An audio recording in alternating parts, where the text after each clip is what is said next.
Hey Freebs Nation, Jordan Page from FunCheaperFree.com here. It is messy, it is loud, it is chaotic because it is breakfast in the Page household. But today, I'm going to show you how you can prepare breakfast an entire week in advance. You ready for this? What do you think, Hutch? Let's do it. Oh yeah.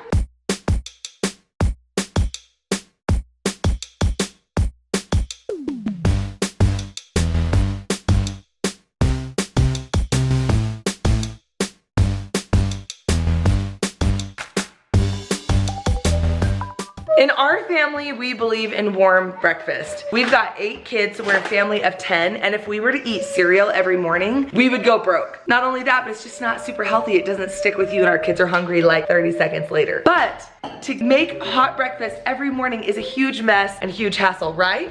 Wrong. We like to set aside one day a week, usually Saturday or Sunday, where we make breakfast for the entire week, and then we just reheat and add things to them throughout the week to make them interesting. So I'm going to take you around with me over the next couple of weeks and show you some of the things that we like to make, how we like to reheat them, and tips and tricks for success so you can try this for your family as well. All right, let's do it.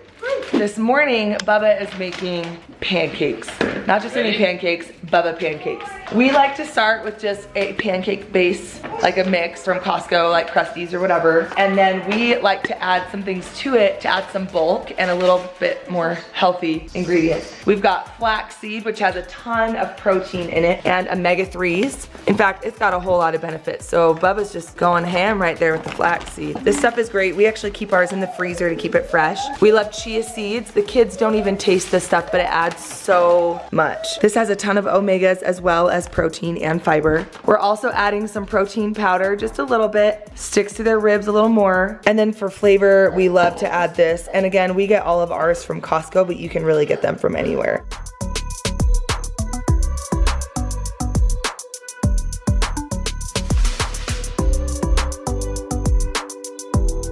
Bubba likes to make giant pancakes. It is efficient. When we're serving, the big ones are nice, and then Priya's making us some small ones that are easier to store. With pancakes, you want to let them cool all the way before you store them, so it's good to have them on wire racks or else they get sweaty.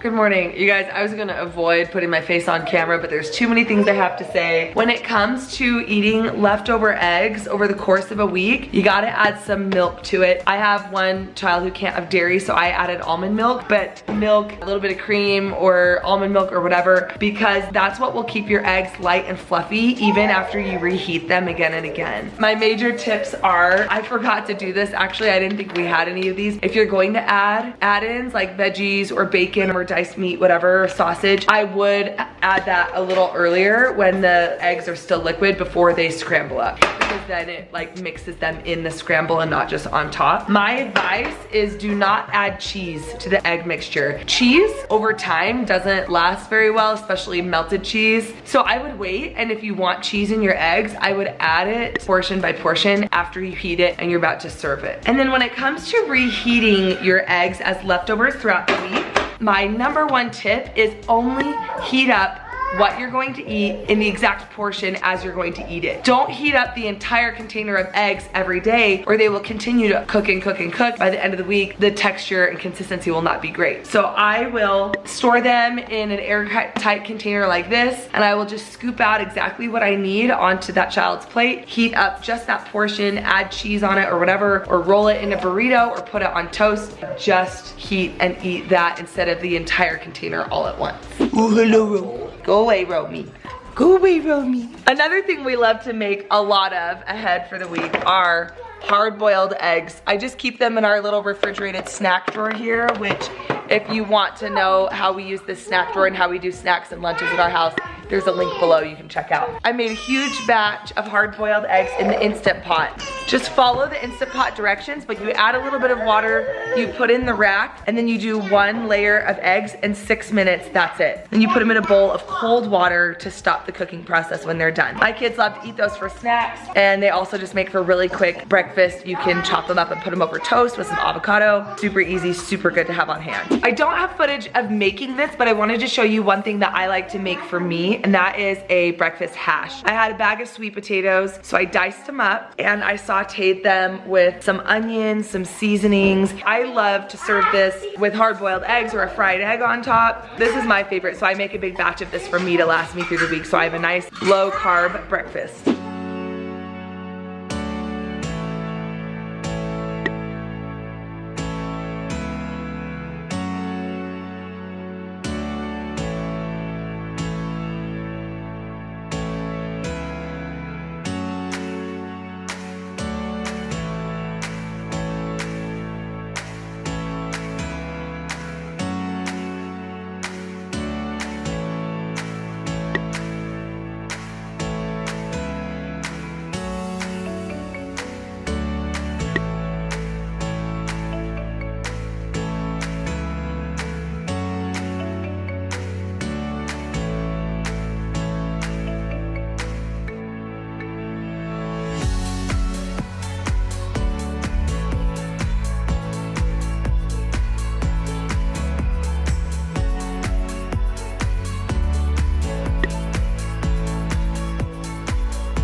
So there you go. That is how we make breakfast ahead of time, whether it's a week ahead or even a month ahead and put it in the freezer. That's how we do it. I gotta go put all this food away, clean up, and get everybody fed. So I'm gonna let you guys go. Please let me know in the comments below what kind of videos you wanna see next. You tell them. Say subscribe. Subscribe. I'm gonna go. Talk to you guys later. Cheese. This food is awesome.